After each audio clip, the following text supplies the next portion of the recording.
ప్రధానమంత్రి నరేంద్ర మోడీ ఒక అప్పీల్ చేశారు. ప్రజలు ఒక ఏడాది పాటు బంగారం కొనడం మానేయాలి. తర్వాత పెట్రోలియం ఉత్పత్తుల్ని పెట్రోల్, డీజిల్ వినియోగాన్ని తగ్గించుకోవాలి. పబ్లిక్ ట్రాన్స్‌పోర్ట్ అంటే మెట్రో కావచ్చు, బస్సులు కావచ్చు వీటిని ఆశ్రయించాలి. తర్వాత విద్యుత్తు వినియోగం అంటే ఎలక్ట్రిక్ వెహికల్స్‌ని ప్రోత్సహించాలి. ముఖ్యంగా వంట నూనె అంటే ఇంట్లో వాడేటటువంటి వంట నూనె వినియోగాన్ని తగ్గించాలి. ఇలా సీరియస్‌గా అప్పీల్ చేశారు. నిజానికి ఒక పొలిటికల్ మీటింగ్ కోసము హైదరాబాద్ వచ్చిన ఆయన ఈ సందర్భంగా ఈ అప్పీల్ చేయడంతోటి ఒక్కసారిగా ప్రజల్లో చర్చ మొదలైంది. ఎందుకంటే గడిచిన 2 నెలలుగా వెస్ట్ ఏషియా, పశ్చిమాసియాలో ఇరాను, అమెరికా, ఇజ్రాయెలు వారు, ఆ సంక్షోభము, హార్ముజ్ జలసంధికి సంబంధించి దిగుమతుల మీద, పెట్రోలియం ఉత్పత్తుల మీద ప్రభావము, తర్వాత మన దేశంలో కిలోమీటర్ల కొద్దీ నేచురల్ గ్యాస్ గురించి క్యూలు కట్టినటువంటి పరిస్థితి, ముఖ్యంగా ఆటోలు కానీ ఇతరత్ర కానీ ఆ సందర్భం, కొన్ని రోజుల పాటు పెట్రోల్ బంకులు మూతపడటము, దాని యొక్క ప్రభావం అనేది ప్రజల మీద సైకలాజికల్గా ఎఫెక్ట్ చూపడము, పెట్రోల్ ట్యాంకర్లను అంతటిని అంటే తమ బండ్లకు సంబంధించిన ట్యాంకర్లని ఫుల్ చేసేసుకుని మరి కృత్రిమ కొరత సృష్టించడం, ఇవన్నీ చాలా చోటు చేసుకున్నాయి. సో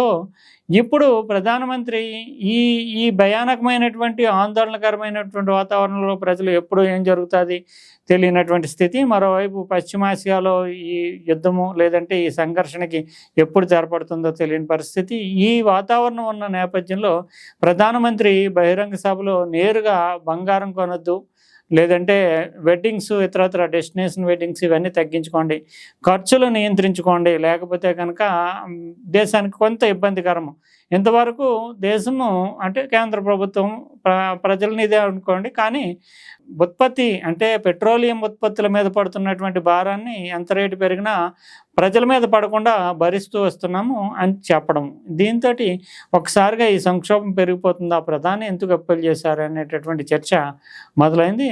నిజానికి ఇది ప్రధానమంత్రి ఈ స్థాయిలో అప్పీల్ చేయడం, ఈయన ప్రత్యేకించి నరేంద్ర మోడీ అధికారంలోకి వచ్చిన తర్వాత ఇదే మొదటిసారి అప్పీల్. అయితే గతంలో కూడా ఇలాంటి సంఘటనలు ఉన్నాయా, ప్రధానమంత్రి అప్పీల్ చేసినటువంటి పరిస్థితులు ఏమన్నా ఉన్నాయా అంటే, ఇప్పుడు ప్రధానమంత్రి అప్పీల్ చేయడానికి ప్రధాన కారణం ఏంటంటే విదేశీ మార్గద్రవ్యం అనేటటువంటిది మనకి 80% పెట్రోలియం ఉత్పత్తులు విదేశాల నుంచి వస్తూ ఉంటాయి. ఇంక న్యాచురల్ గ్యాస్కి సంబంధించి కానీ ఇతరత్ర అదేవిధంగా వంట నూనెలు కూడా విదేశాల నుంచి వస్తూ ఉంటాయి. ఇటీవల కాలంలో యుద్ధం మొదలైన తర్వాత అమెరికన్ డాలర్ విలువ పెరగడము, 82 రూపాయలు అలా ఉండేటటువంటి డాలర్ విలువ 85, 86కు చేరుకోవడము, ఒక్కో సందర్భంలో అయితే 90 రూపాయలు మించిపోయినటువంటి పరిస్థితి.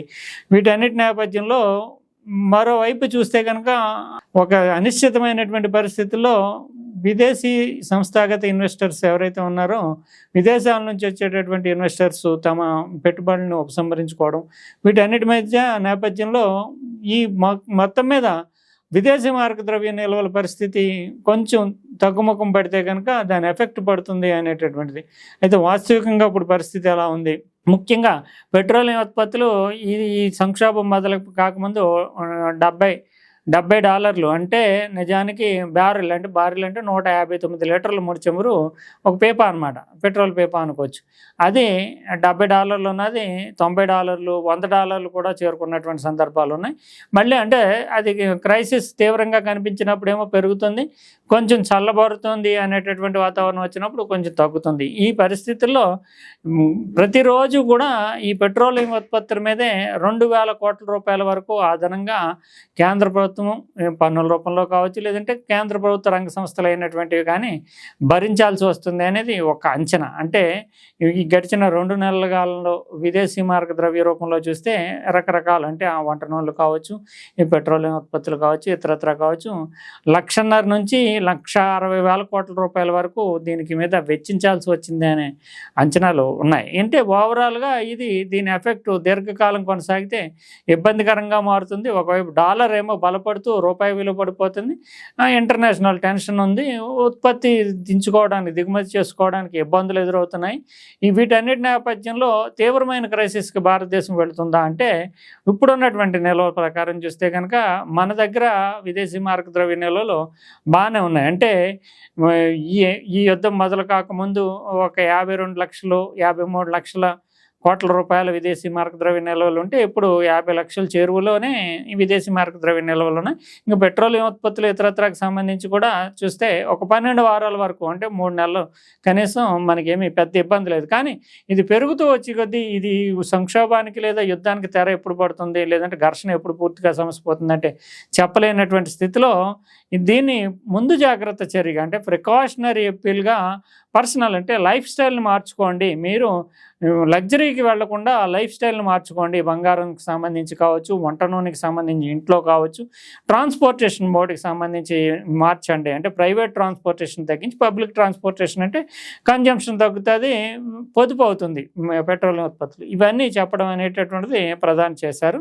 గతంలో కూడా ఈ తీవ్రమైన సంక్షోభాలు వచ్చినప్పుడు, ఇప్పుడు నిజానికి అంత తీవ్రమైన సంక్షోభమే లేదు, కానీ ఇది ముందు జాగ్రత్త చర్యగా ప్రధానమంత్రి చేసినటువంటి సూచన అప్పీల్గానే తీసుకోవాలి. ఇది నిజానికి పర్సనల్ మోడ్, అంటే వ్యక్తిగతంగా జీవన శైలిని మార్చుకోవడం ద్వారా దేశాన్ని ముందుకు తీసుకెళ్ళండి, స్వదేశీ ఉత్పత్తులు కొనండి, ఇంకా ముఖ్యమైనటువంటి బంగారం లాంటి లగ్జరీకి వెళ్ళొద్దు, డెస్టినేషన్ వెడ్డింగ్లకు వెళ్ళొద్దు, ఇదంతా చెప్పారు.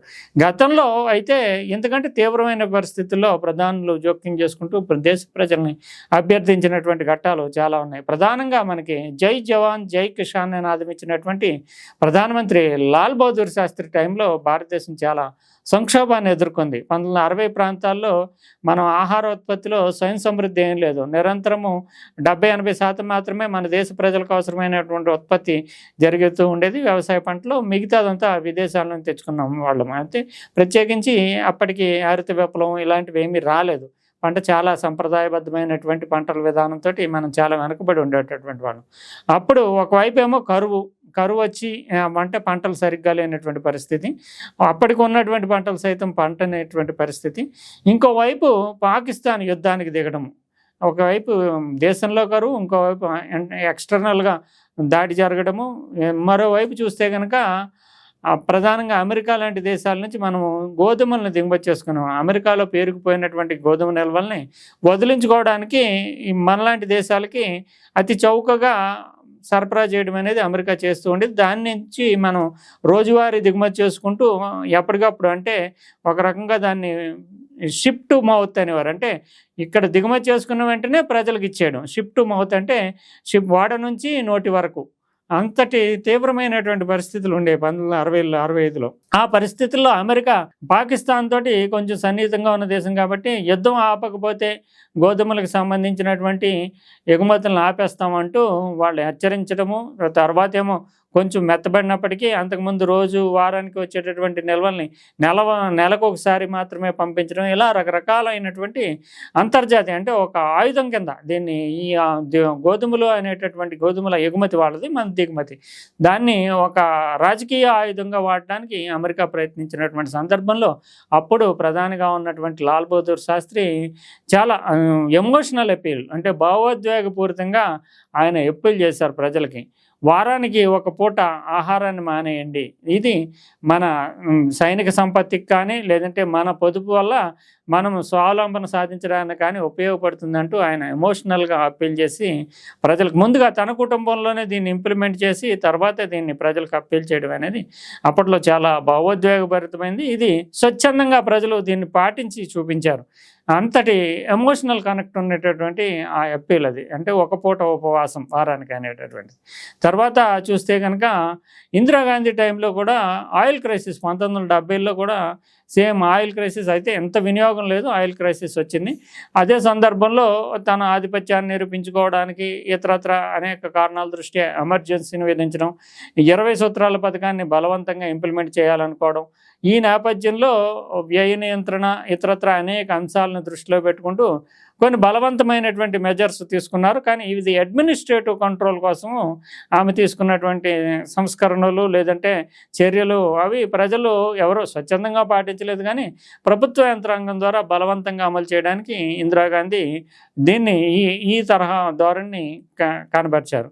ఆ తర్వాత చూస్తే కనుక మనకి 91లో పివి నరసింహారావు టైంలో సైతము చాలా ఇదే విదేశీ మారక ద్రవ్యానికి సంబంధించి చాలా క్రైసిస్, అంటే మనకి దిగుమతి చేసుకుంటున్నది ఎక్కువ, మనం ఎగుమతి చేస్తున్నది తక్కువ, మధ్యలో లోటు. మన దగ్గరేమో డబ్బులు ఉండవు, అంటే డాలర్లోనే చెల్లుబాటు అవుతుంది కనుక డాలర్లు లేవు. ఈ స్థితిలో మనం బంగారాన్ని తాకట్టు పెట్టుకుని ఆ సంక్షోభం నుంచి తాత్కాలికంగా బయటపడ్డాం.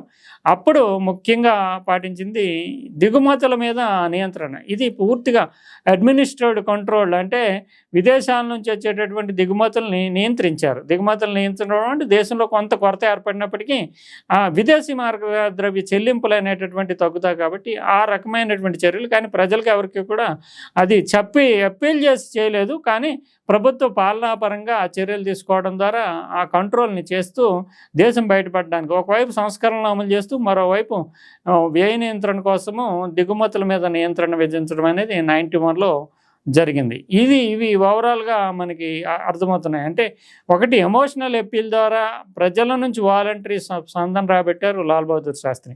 పరిపాలనా యంత్రాంగాన్ని వాడడం ద్వారా నియంత్రణ చర్యలతోటి తన ఆధిపత్యాన్ని నిరూపించుకుంటూ కొన్ని రకాలైన చర్యలకు పాల్పడ్డారు ఇందిరాగాంధీ.